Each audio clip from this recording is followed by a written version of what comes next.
I'm Dr. Alison Rodius, Professor of Sports Psychology at John F. Kennedy University in Pleasant Hill, California. I guess it all started when I was 4 years old. Born and raised in Great Britain, I was open to all things inspirational. One day, I was inspired to walk through the doors of JFK University in the San Francisco Bay Area and instantly felt at home. I'm constantly inspired by my students and great performers I work with. This has led me on a quest to learn more from people who I consider brilliant. This is a series of conversations with brilliant people. Hi everyone, welcome to the first in a series of We Chats with Brilliant People. Today I am talking to one of my favourite people and one of my best friends, Lesley Paterson, who has just become the world champion in XTERRA Triathlete. So I just wanted to ask you, just because a lot of the people who are watching this video don't necessarily know who you are, as brilliant as you are, could you just give us a little itchy-bitchy bio? Sorry. Yeah, like where you're from and Got it. what, you know, get us up to date. So, my name is Lesley Paterson, as Alison so rightfully said. I am a triathlete, so that's swimming, biking and running. And XTERRA Triathlon is off-road triathlon. So we swim in a lake or an ocean, then we mountain bike on the trails and we run on the trails. And there's a worldwide series, the XTERRA Worldwide Series, and it culminates in the World Championships in Maui in October. And that's just where I competed. And in fact, Lance Armstrong, whom I am sure most people know, he was competing there. So unfortunately I did not get to talk to him, which I was kind of bummed out about. Well, you will next time. Next time. Yeah. So yeah, anyways, so it's an up and coming sport, but a great sport, a gritty sport, and that's kind of my background. So I do on-road triathlons as well, but this is my love and passion.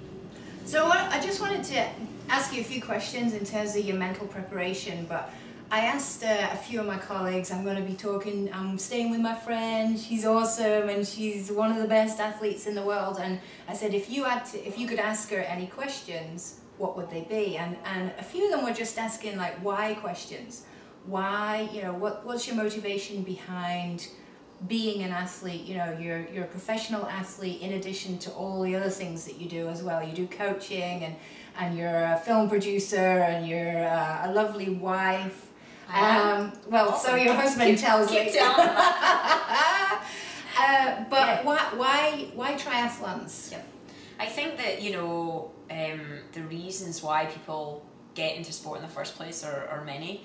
And certainly when I got into the sport as a youngster, I was feeling pretty troubled at the time and I didn't really know much about where I wanted to go or what I wanted to do with my life. And so endurance sport like that is very structured and it takes up a lot of time, so you don't have so much time to think about, oh my gosh, what am I going to do with my life?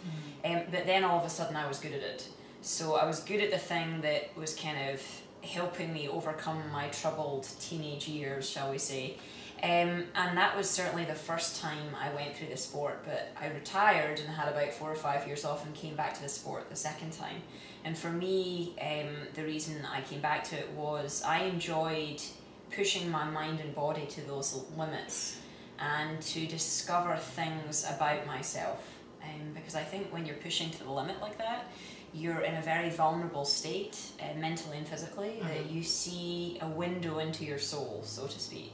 And that's what intrigues me about the sport. And I think that's even more so in endurance sports, because you push the edge for long periods of time. And my kinesthetic awareness is really high because I come from a dancing background, so how my body feels through space. And because it's 3 sports, it's really different. You know, you're in a vertical position and how your body feels through the water is a really poetic thing if it's going well. And then on the bike, how you maneuver through the terrain and how you deal with the equipment and how your body feels on that equipment is a really kind of, for me, almost kind of an artistic thing, I suppose. And then with the running, it's a very primal thing. I love to be on the land and move through the scenery and all of that. So So when you say it's like an artistic thing, is it almost, would you say it starts off, in my mind, it starts off very technical in a way, but because you're as good as you are now, it's become an artistic thing. It's almost like a dance. Definitely. You've got to get those bits and pieces right, but the way you describe it, it's like now you can flow. Totally. Would you say that you're more relaxed now, but or is it how you were when you started out, or? Yep, I think through knowledge comes awareness, and awareness of your body and how it feels. And because I've been doing it for so long, that awareness has grown, and my technique has grown. But when I truly have an amazing race, that's when all of that technique, all of that practice, I can let it go and be in the zone and be in that flowing state. So when it feels good, it's in a flowing, dancing state. Yeah. When it feels bad, I feel like I'm just crashing and hashing and bashing, and I have no sense of where my body is, and I feel really unconnected. So when you talk about when it's, when it's good, you're in the zone, but when it's bad, you still have to go out and compete. Totally. So if you wake up one morning and you're like, oh, I'm not having a great day, but you've got a really important event on. Yep. A colleague of mine says that it's important to learn how to have a good shitty day. Totally. So you wake up and you're not feeling great, but you still got to perform. Yep. What's that like for you? For me, it's probably the things I do, like I try and get myself in a more positive state. So how I do that is there's a couple of things I do. One is I listen to music a lot to try and bring about happy memories or good memories where I did feel good. And sometimes that's enough of a trigger just to kind of at least get me something back. The other thing I do is I call it not taking things for granted. So I think of the worst thing that can happen, and that's not really that bad. I'm doing a job I love, I'm out in the trails, I'm getting to do what I want with my life. And I think of really bad things. It's kind of cheesy, but the night before a big race, my husband Simon called me up and we were chit-chatting, and I was really nervous, and he was like, gosh, I just visited this friend who has just found out she's got cancer, and like, really, Lesley, you're getting to go out and have some fun on the trails, like, get over it. And so just those kind of little triggers help me to at least get in more of a positive state of mind to get the best out of a shitty day. So it helps you just keep perspective. Yes, of what this really means. Well, I think the other thing as well is, you're phenomenally strong physically and mentally, and I've seen you train your butt off, and you've actually been really sick. Right. Is that, really one of the things that makes elite athletes even more special, that they can just push themselves no matter what? Yeah. And is that motivation, or where does that come from? It's an internal drive that you can't put your finger on. I mean, I've had it since I was very, very young. I mean, very young. I always wanted to be out doing exercise and competing in sport since I can remember. I watched the Olympics when I was like 4 years old, and that was it. I wanted to do that. And I used to pretend to be Zola Budd running around in bare feet on the grass, Yeah. So and that's really applicable to every area of my life. I used to stay in at break time when all the other kids were out playing. I would do my homework then.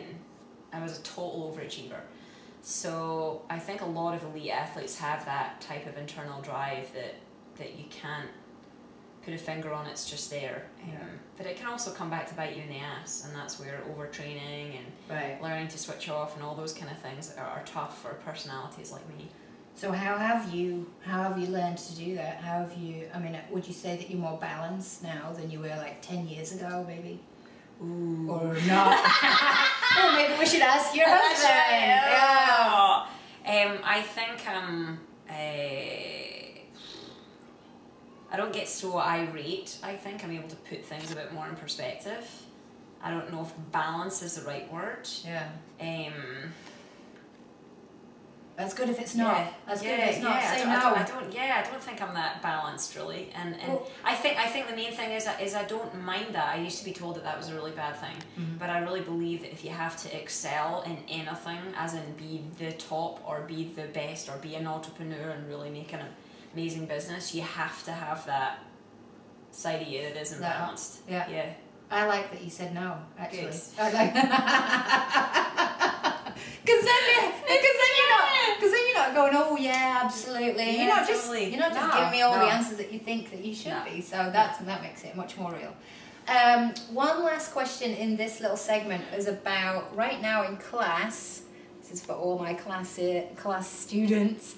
We're talking about association and dissociation strategies. So what that means is, in terms of concentration and attention, when you associate, it's like you're aware of your body, you're aware of the pain that you're going through, you're aware of all the things that you're doing in order to achieve what you want to. Mm-hmm. Disassociation is more where you're listening maybe to the music and you're focusing on other things to help distract you so that you can finish whatever you need to do, either the training or the competition. Mm-hmm. How do you think, do you get what I mean? Can you just talk a little bit about any associative strategies you use and any dissociative ones, or neither? Which I use both, definitely, and it depends on different times in the races. Association ones, I give a quality to the pain, and I almost talk to myself like, is this all you've got? Give me more, kind of a thing. And my big thing is a brick wall, actually. I imagine there's a brick wall and I'm beating through the brick wall. Yeah, so it's almost like so if you're on the bike or something, you're imagining. I'm imagining this, the pain that's coming over me is like this brick wall and I'm going to climb over it. So I give it kind of physical objects that I'm going to overcome and succeed. Yeah. And I almost revel in, is this how it feels? Is this really how it feels? Like I start to ask myself questions like that. One thing you said before was you used the third person. Right. You said, "Is this all you've got?" Yeah, that's is totally. Is that common for you? Yeah, totally. Yeah, almost like you don't. I'm looking down on myself and I'm saying, or I'm asking something or someone like, come on, give me more, or. Almost like you're coaching yourself. Yeah, totally. Rather than, do you ever use the self-talk as well, like in I statements? Yes. So it's a combo? Yeah, it's probably, not so much that I... Gosh, I'm trying to think back. It's quite hard sometimes. Oh, yeah, I've stumped her. Oh, here we go. Stumped me. The disassociation one, I would say, probably comes more when I'm having a better race. Okay. Because I'm in a state of flow, and so everything feels blurred, and it's less about getting away from the pain, and it's more like the intuition of doing what I know my body can do. Trusting it? Yeah, because I've put in so much hard work and I know I have, and it's letting it do what I know it can do. So when I'm having a bad race, I'm a lot more aware. So there probably is a lot more self-talk, and the less self-talk there is, the better the race I'm having. That's interesting. Yeah, because it's more about then the. I'm more on a higher level. Huh. Yeah, it's kind of complicated. It's quite actually hard to. Yeah, I imagine it is really complicated to put into words. And has that changed over time, or you've always had that ability to do that? That's totally changed over time. When I was younger, I couldn't focus and concentrate and let go. I was too worried about all the other perspectives around me and what other people were thinking. I liken it to almost choking, because I knew I could be a good athlete, because in training it would happen, and then I would get to a race and it's almost like the feeling I get is almost like when you're standing on the edge of a cliff and you think, imagine what it'd be like if I jumped. Take that same feeling and put it in a race. That's almost like the choking thing. Like, I know I can do this, but I'm gonna play with myself here and you know kind of fuck around a little bit, It's really weird. And so in the race that I won, the World Championships, I was so focused and really kept on asking the question, am I working as hard as I could possibly work? Is every step counting? And if I couldn't say yes, then I pushed harder. In the actual race. Yeah. Blimey, that's a brilliant segue. So, hey! If you want to know more about the World Championships and how Lesley did and all our mental preparation for that, you'll need to tune in to the next segment of WeChats with brilliant people. Thanks a lot. See you next time. Bye. Bye.